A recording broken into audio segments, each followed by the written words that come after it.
What is up, everyone? Welcome to another episode of Backup Fantasy Sports. It is Friday, July 14th. My name is Ewan, and on today's episode, we will be talking about some fantasy Premier League. That's right.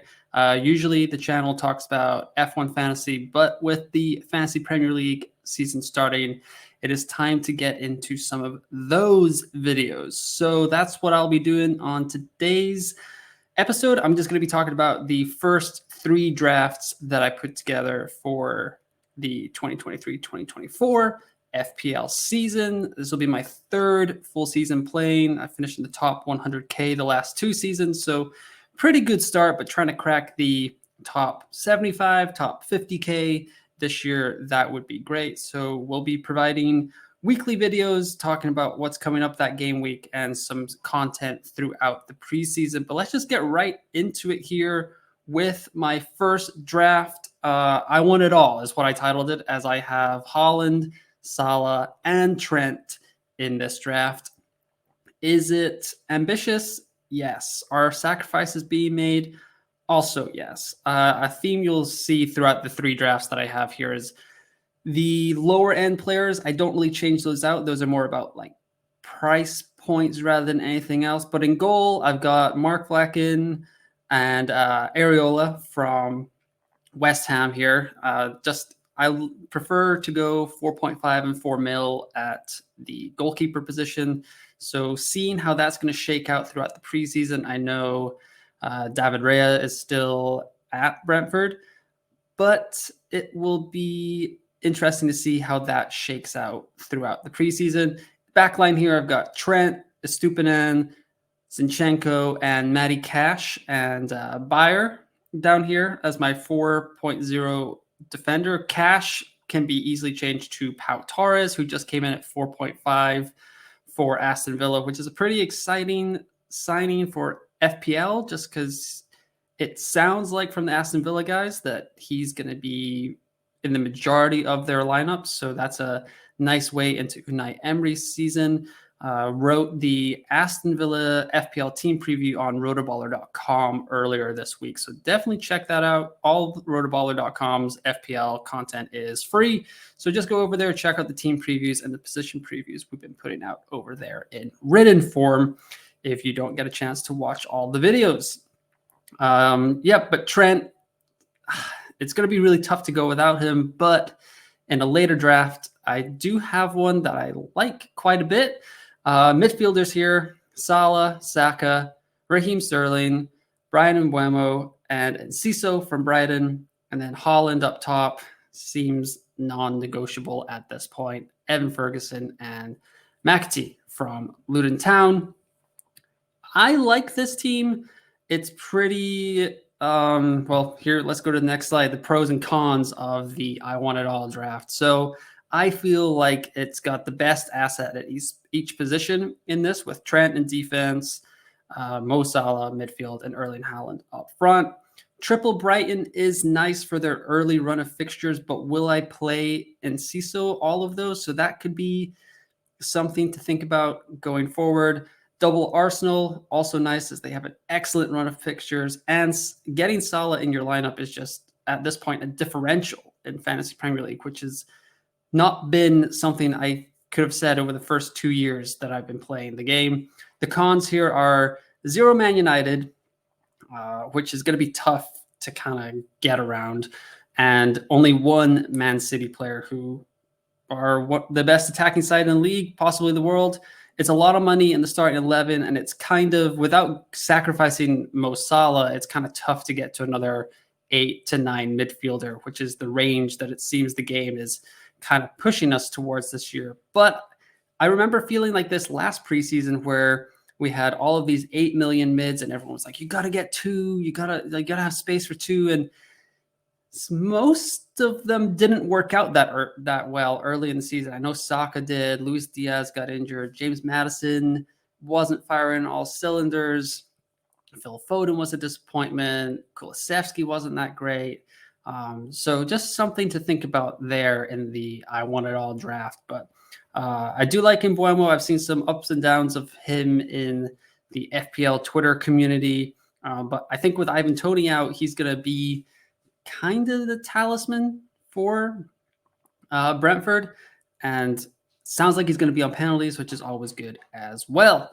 So this is the first draft I put together. 4-4-2 could be 3-5-2, depending on Pau Torres, but Enciso could move to another 5.5. I also kind of like Douglas Luiz and Andreas Pereira at Fulham.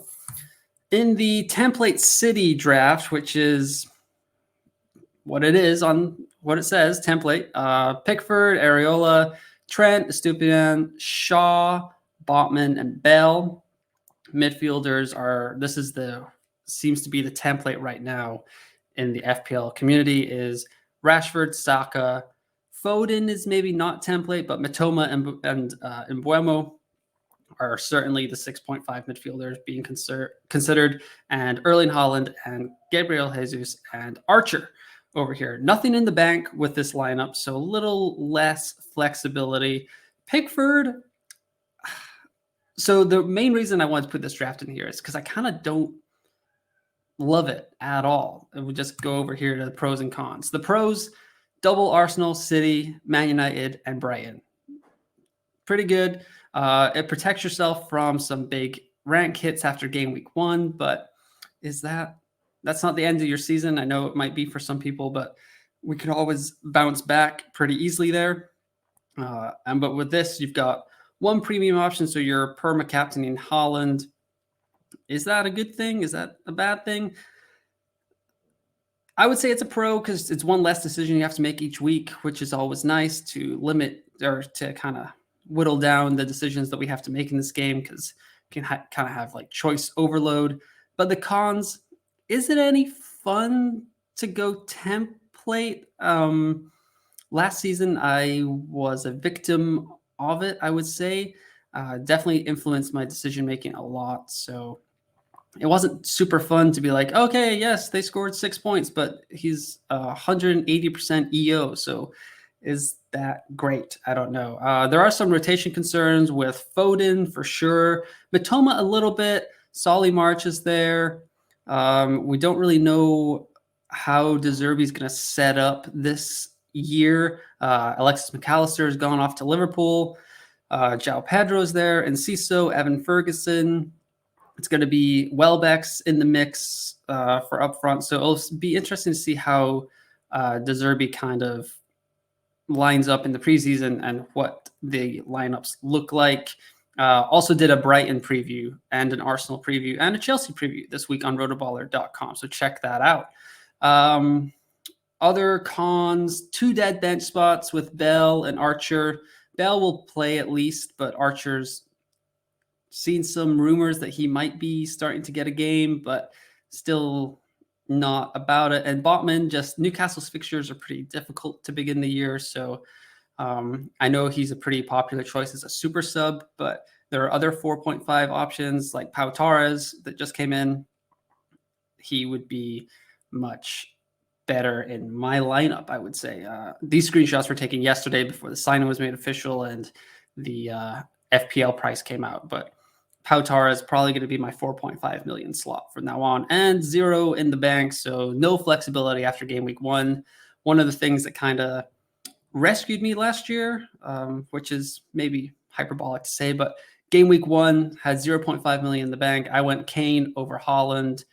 I had the 0.5 in the bank to, I think, that first Sunday night of the season, go from Kane to Haaland immediately, just so I wouldn't have to take a hit in game week 2 just to get the Norwegian in the side. And then here is the final draft of today's first Fantasy Premier League video, which if you are enjoying, just like, subscribe, be doing these weekly for the rest of the year. So we'd love some support and appreciate any comments in below, what I'm doing well, what I'm not doing well. Just let me know. I'm more than happy to talk about it. And this draft is the best of both. I was going to say best of both worlds, some Hannah Montana in there, but couldn't fit it in the title. So goalkeepers, Fleck and Ariel, like I had in the first draft. Defenders are Gabriel, Estupiñán, Shaw, Matty Cash again, which would be Pau Torres at this point, and Bell. Midfielders, Marcus Rashford, Andreas, Mo Salah, Bukayo Saka and Solly March would be my differential. I'm kind of feeling Solly March at Brighton over Mitoma, just for the fact that he's almost as nailed as Mitoma. He's on set pieces, which Mitoma is not. So I kind of like that idea. And then up front, I've got Holland, Ferguson, and Morris. Only downside to this one is that it also has 0.0 in the bank. But the pros, so in my opinion, I've got the best attackers from 4 of the top 5 clubs with Rashford, Salah, Saka, and Holland there. I mean, you could say, Evan Ferguson hopefully going to lead the line for Brighton. So you could say 5 of the top 6 clubs from last year. This team is also attacking the early fixtures of the season. Brighton have good fixtures. Arsenal have good fixtures. Liverpool has a Bournemouth game in game week 2, but it also, with Salah, if Liverpool come out and kind of like smash Chelsea in game week 1, everyone is going to be trying to get Mo Salah into their lineups. And if Liverpool don't do so well against Chelsea, at least I'll have him for game week 2 against Bournemouth, where they can hopefully line up or put some goals past. I think it was 9-0 last year at Anfield. So that would be a welcome sight, although Mo Salah did not have an attacking return in that game, which was just the outlier of all outliers. Another pro to this is every outfielder that I have in this team is a starter for their club. All the starting 11, Matty Cash would be Pau Torres, so he would be a starter, and then Bell and Morris.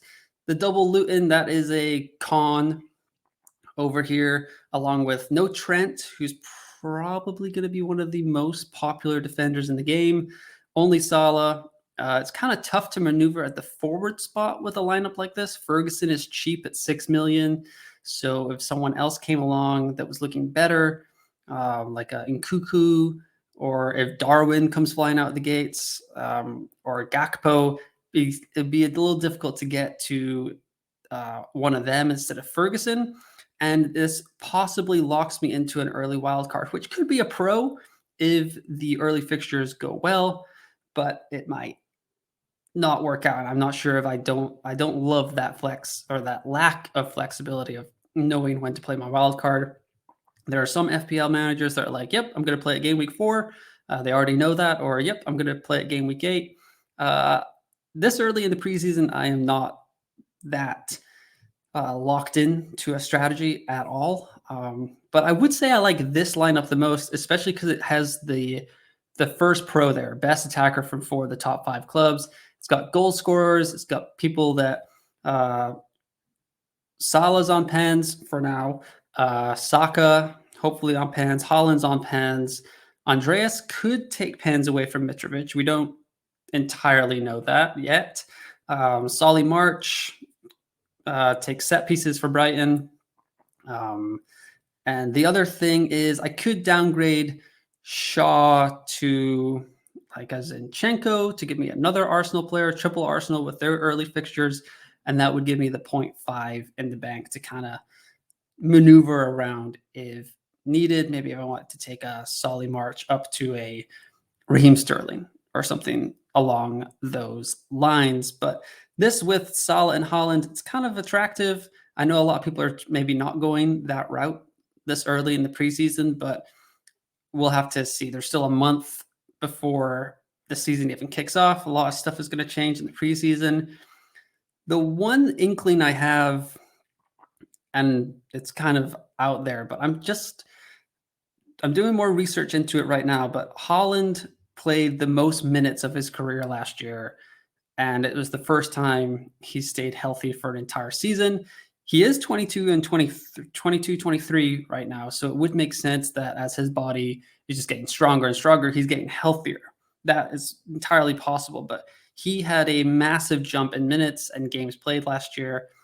Just wondering if that's going to be an outlier season, if we can expect that amount of health from someone that came into the Premier League from the Bundesliga who had missed a lot of games. But that's something for another day, maybe a bold predictions video along the lines in the preseason. But that is the first 3 drafts. So I'll just take you back through them here. We got the I Want It All draft where I got Trent, Salah, and Holland right here, along with Saka. Could be downgraded to like a Martinelli, give me some more money around the team. The Template City, which is probably my least favorite lineup, but it seems very popular, playing it safe early in the season. I get it, but I did it last year and kind of made the game a little less fun, to be honest. And then the best of both worlds draft here, where you got a lot of the attackers. Gabriel, one of the best defenders for expected goals. Stupinan was super attacking last year under De Zerbi. Holland, you still get that protected. EO, Salah, differential. I think you get a lot of the pieces that you need here in this lineup. But that's going to be the first episode of the 2023-2024 Backup Fantasy Sports Fantasy Premier League season content stuff. Like I said earlier, if you like the video, just hit that like button or subscribe to the channel, and these will be coming out weekly along with F1 fantasy content that I also do, which will be coming out next week with the Hungarian Grand Prix coming right up. But yeah, once again, thanks for listening, and I will talk to you next time.